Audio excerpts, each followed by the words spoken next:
My government will serve you. They won with big promises of change, stability after years of chaos. Politics can be a force for good. We will show that. But 100 days in, derailed by riots and freebie rows. That is how we will govern. Country first, party second. Not to mention ructions in the top team with the departure of Chief of Staff Sue Gray, Labour had hoped for a better first impression.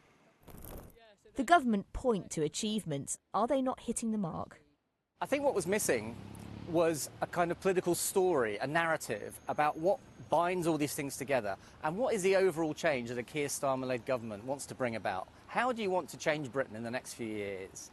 And the problem with that, every individual department had its own policy areas, but without that larger story, you don't get a sense of the main themes and the priorities. It feels like it's quite early for a reset of the top team.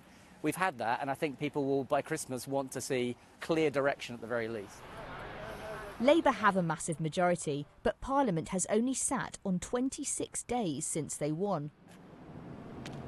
Keir Starmer stood here the day after the election, setting out a number of missions on the NHS, crime, economic growth. But his critics say while these things will take time, Labour haven't set out how they'll get there, and voters are losing patience. The party is polling at below 30%, I think, for the first time.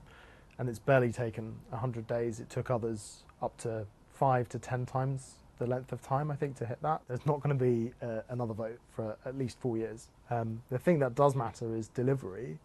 The more interesting thing is, do they know what they want to deliver? And do they know how? And what's their tolerance for bad public opinion poll ratings?